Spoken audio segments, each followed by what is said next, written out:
Hello everyone, welcome back to my channel. Today we are going to Italian Grand Prix in Italy, Monza. It's one of the fastest circuits in the F1 calendar and also home to Ferrari. And let's see how it goes. If you have not subscribed, please subscribe to my channel for more videos. And let's go to qualifying one.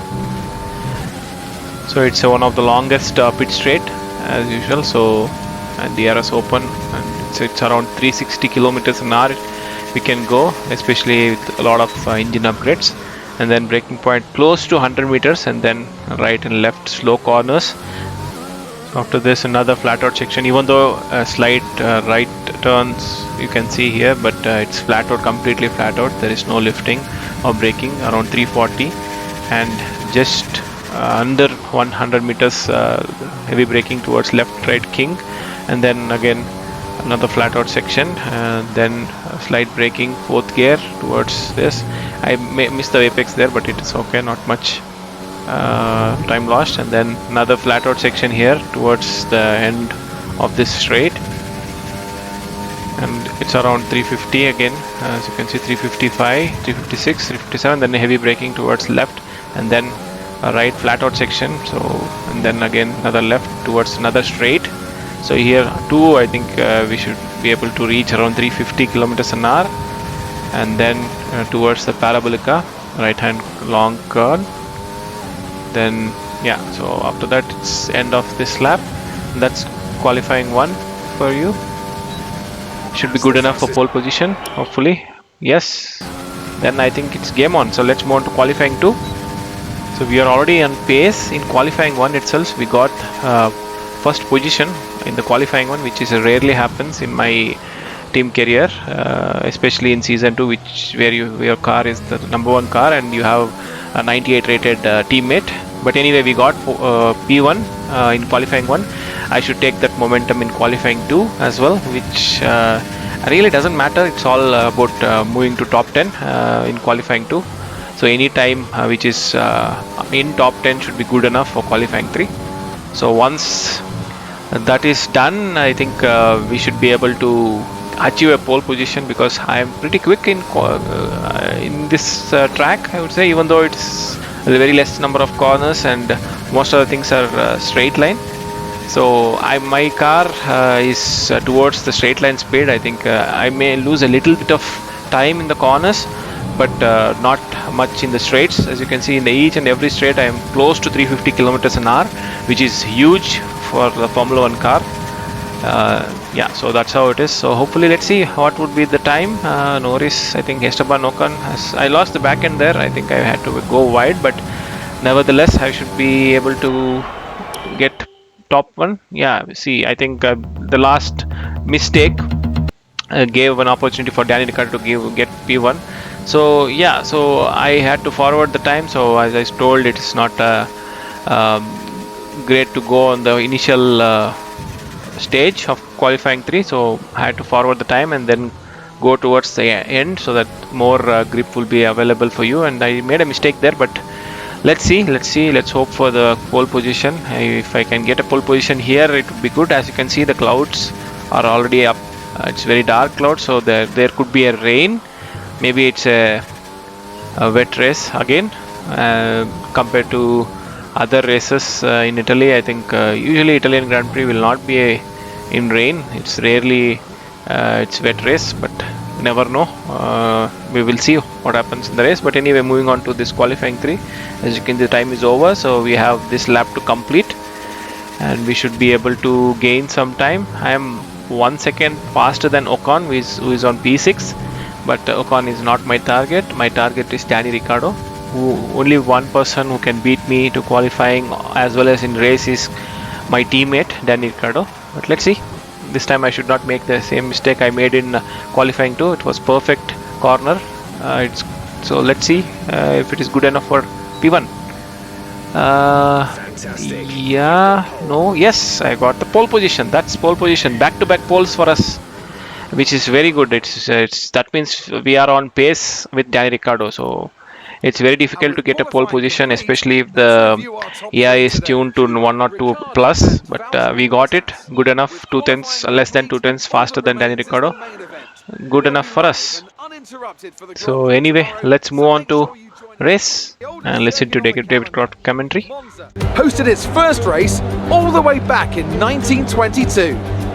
With top speeds reaching 215 miles per hour, only a few places can challenge Monza's crown as the fastest circuit in F1. Hard braking zones going into the 3 chicanes make up the majority of the 11 corners on this 3.6 mile circuit.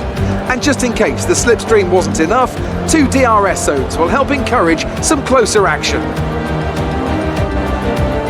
Also here, of course, is Anthony Davidson. Let's talk about Kumar. They come into this race with a healthy championship lead. I don't want to say the title race is over, but surely it's going to take something special or catastrophic to change the outcome at this point. Let's not get too ahead of ourselves, Crofty. Yes, it looks like a big lead, but all it takes is a locked break into turn 1, a sticky wheel nut in the pit stop, and that could all get turned on its head. You can never discount one more sting in the tail.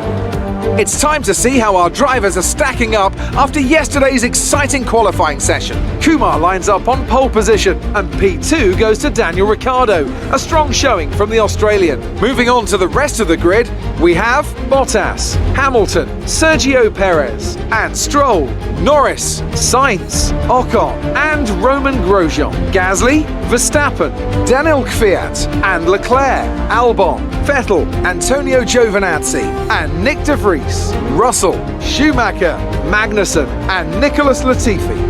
Which of these talented drivers will come out on top today? Now that we've got some points on the board, let's continue this form and aim for another top 10 finish. So even though a bit cloudy, as you can see in the forecast, no rain expected, so which is good for us. So it will be a dry race completely and a little bit of fuel optimization and then 1 or 2 ultimate. There's no change there. Let's hope for great getaway, and Ricciardo is in mediums as usual as 5 lights illuminate, and then away we go. I got a pretty good start. Yeah, I should be able to get a good start compared to Ricciardo because he is in medium tires, and I think he will lose a position to both us maybe. We never know, but let's see. First corner braking perfectly done. There is no issues, and then there is an yellow flag. Maybe someone came off, but again green flag as fast as possible. Then moving on to this race, I've already got 1.2 seconds lead already, 1.3 seconds. And that's it, guys. I think maybe Ricciardo doesn't have the pace, as also he is in medium tires, quite opposite strategy towards mine. But anyway, it shouldn't matter for us. I should be able to pull away a decent gap to Ricciardo, and then hopefully once he stops and he puts on hopefully he puts on soft tires, because last time, if you have seen Hungarian Grand Prix, he started on mediums and went on to hards and destroyed his race. So you never know how the AI strategy works, but hopefully he stops for medium, so because the degradation in Italian Grand Prix is very less compared to Hungarian Grand Prix. So let's hope Ricciardo stays in P2 and doesn't give his position back to Bottas by pitting for the wrong strategy. And that's the end of lap 1. So we got around 2 seconds already. As you can see, 2 seconds already over Ricciardo, and then I'm maintaining that gap. Maybe I can extend it to around 3-4 seconds before my pit, which is what you're supposed to be doing when you are leading the race. Get a great start, pull away as far as possible, pit for fresh tires, and then maintain that position till the end of the race. That's how victory will come for you very easily. But you never know. AI is not a human, so they don't make any mistakes. So, and in Italian Grand Prix, especially in this corner, there is a very high chance of making a mistake because it's a bit banked curve. So it's off camber. So usually you lose the back end if you don't lift at the right stage, or if you push on the wrong turn or something. So anyway, moving on to lap at the end of lap 2. So I got 2 purple sectors there, so I should be able to get a fastest lap. And I'm not pushing that much, as you can see. I'm not taking any risks because I have the pace to keep Ricciardo behind. As you can see, I'm already gained 3 seconds in 3 laps. So not even 3 laps, 2 laps. So this is at lap 3. So it's good. It's going good. So I'm just having a check with our engineer Jeff, asking what is the race update. I just wanted to know what others are doing. So I got another purple sector 1, and then I made a mistake there. I missed the apex, so a bit time lost there. But maybe the tires are fading away, and let's see. Maybe lap 5 or lap 6 I should come to pits, and then I made a mistake there. So as I told in the earlier lap, that is a corner where you can make a mistake very easily, and I lost a second there already. So as you can see, it was 3.3 or 3.4, and you saw in the sector 2 it's clear, it says 1.083 seconds time loss compared to the previous lap. So that's what I lost, a slight mistake, but consequence is more, so 1 second lost. But anyway, still 2.5 seconds gap I have to Ricardo, which is good for us. Anyway, you cannot obviously you'll pit later than us, but it should be good enough. Anything more than 2 seconds I should be able to keep my position once I pit and come back. So I cannot overcut me or undercut me with that amount of time. Let's see lap 4, and Jeff is giving me an alternate strategy because maybe my tire wear is not that much as expected, so he's asking me to go till lap 8, but I don't want to take a chance. I'll just go for lap 6 itself, because softs already fade a lot, because you'd have done already 3 laps in qualifying, one out lap, one actual lap, and then one in lap, so that comes 3 laps, and then another 6 laps in this race, so that counts to around 9 laps. So that's the too much, I would say, because by the time I would reach lap 6, the tire wear would be around 60%, maybe 50%, and I would have lost the performance on tire. So that's why I did not take that opportunity to go to lap 8. So it's better to pit on lap 5 itself. So fast forwarding to lap 7, where I am about to stop, take my pit stop, because there is not much happening. I'm just maintaining the gap to Ricardo and extending it to around 5 to 6 seconds. And there was no one to overtake, so it's a lonely race. If you're leading, there is not much happening. So at the end of lap 6, I think I will pit to take fresh medium tires. As you can see, my strategy open now, pit stop strategy. So I have to stop now and then take on fresh tires, and maybe I have to do some few overtakes, because I think others in the race they stop later, I guess, maybe because of tire wear it is less. So after this pit stop I should be coming behind so many cars. I think maybe I'll come around somewhere in P12 or P13.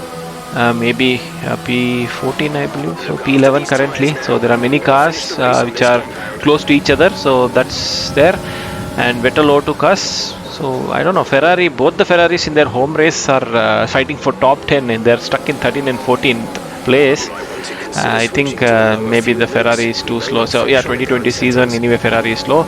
As you can see, the speed difference between myself and Vettel is too much. So there is no chance for him to defend. So that's the pace of Ferrari.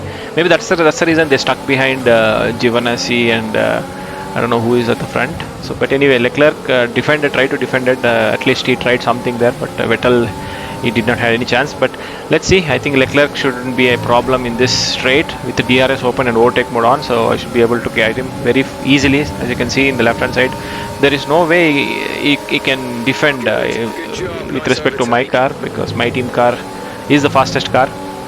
Especially my setup is also towards straight line speed. I lost the back end there, so Leclerc tried to catch me, but as you can see the difference between myself and Giovinazzi, so there is no way Leclerc can catch me and pass me. So I had a little touch to Giovinazzi. Maybe I thought he was almost passed, but I took the racing line. But anyway, no harm done. So with DRS open, overtake mode on, look at Albon. So he was half a second in front, but look at the speed difference. I mean, Albon was a sitting duck there, so he tried to go inside to defend, but That's no way he couldn't do anything. So that's the difference in pace. Let's see how Stroll is also a sitting duck. See, as you can see how much time I'm gaining, how much distance I'm gaining with the straight line speed. So I think the cars of Stroll or Albon or Leclerc and Vettel, I think they don't have the straight line speed compared to us. So let's see how I overtook Stroll. As you can see, the replay mode. Yeah, so I just went for the outside and then it's an easy overtake. I lost the back end there. He tried to come back, but I covered it off. And that's 3 overtakes in 1.5 lap. Yeah, and they're two very easy overtakes. I mean, there is no threat from any of these 3 guys: Vettel, Leclerc, and Stroll, Albon. Yeah, so something happened there. Some yellow flags. Someone came off. Who is that? I couldn't see that. Some Alfa Romeo, I guess. But anyway, I should be able to catch. Both us pitted. I think Ricciardo also pitted because I don't see him in the list top 5. So I think he will be charging ahead. I think both our strategy is pretty much similar to ours. I think soft to mediums, and yeah. But Ricciardo, as you can see, he's in softs and he's 3.6 seconds only behind us. So somehow he gained the time, and I lost the braking point there. So I went deep, and this gives an opportunity for Ricciardo to catch us. I think maybe I lost around half a second by making that mistake. But let's hope we can maintain the same amount of time, around 3 seconds. We should be able to maintain because there are not much corners where soft versus medium makes a difference. Maybe around 3/10 or 2/10, which is not enough for Ricciardo to catch me and pass me, because we have only 4 laps to go, and 3/10 to 2/10 is not enough to gain that much amount of time. So he's 3 seconds behind. So we should be able to maintain that pace at least.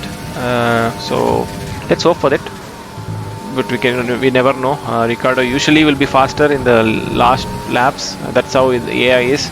So they maintain the same pace till the end, last 2 laps, and after that, the last 2 laps, I don't know what happens to them. They do around half a second to 1 second faster lap times, even though with less grip tires, worn-out tires, they do the fastest laps. So maybe some script update needs to be taken care of there. But anyway, nothing can be done for F1 2020. So let's move on to lap 10. So 3.2 seconds, as I told, I did not gain much time. So it's easy to maintain the same amount of time unless and until I make a mistake. I don't make a mistake. I should be able to maintain this 3.2 seconds to 3 seconds, or at least more than 2 seconds gap to Ricciardo, and then it would be an easy victory. So I'm getting green sectors, which is good for us, and there is no mistakes in any of the corners, and it should be pretty easy. I would say pretty easy race till now. Got the pole position, got the perfect start, didn't lose any position, and there was no time loss between any of the overtakes which I did. So it was a very easy overtake on all the straights, and the speed difference was too much compared to the AI cars. So Ferraris were no match to us. Even Racing Point, even Red Bull was no match for us. So usually we will be gaining a lot of time in corners because of the fresher rubber, but in the straights I never imagined that I would be so fast compared to the other AI cars. But yeah, so maybe that's how it is, and it's pretty good. It would be nice to test this straight line speed in a Mercedes, but both the Mercedes, as you can see, are 10 seconds behind us. So yeah, so that's how it is. We have completed most of the R&D, so our car is almost 100 and 150 points ahead of Mercedes. So there is no way they can catch us. Maybe not in this season, maybe in season 4 or season 5. And so moving on to lap 12, as you can see, Ricciardo is 4 seconds behind, but I got a lot of understeer there. So maybe tire wear, and he gained a lot of time, so maybe some mistake with respect to the timing there. Maybe he was 2.5 seconds behind us, but that understeer cost me another 1 second, so it's now very close to me. I tried to check the tire wear, whether the tire wear is too much, but I saw it's only 15%, so maybe it's not the tire wear. Maybe I made a mistake there. Maybe it could be a fatigue or something. 12 laps continuously driving, probably, but anyway, I should be very cautious now. I should not make any mistakes. He's only 0.8 of a second behind us, so, and he also has the DRS, so let's see if Ricardo has the same pace or same straight line speed or better straight line speed than us. We will definitely have a DRS. So he was 0.7 behind, now he's 0.6. He's still 0.6, so yeah, so he doesn't have that much straight line speed compared to us. Maybe that's good for us, so there is no way he can overtake, but as you can see, the speed difference in the corners, in the softs, and I'm in the mediums, so that's how he gained. So even though he was 0.6 behind me in the straight, he gained 0.3 in the corner itself. So hopefully I take this corner perfectly. I lost the back end there, somehow I controlled it, but now I have still half a second, and I did not get any understeer here. So even though I went deep, I had to block him, I had to cover him, so it's 2/10. So hopefully in this section he will have definitely DRS, so I have to go inside to block him. So maybe he'll go for outside.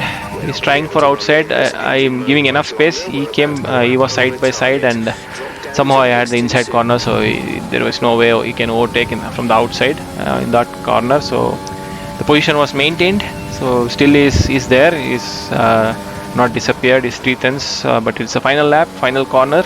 So yeah, it was a good race till lap 12, and then one slight mistake, as I told before, could have cost me a victory, and that's victory for us.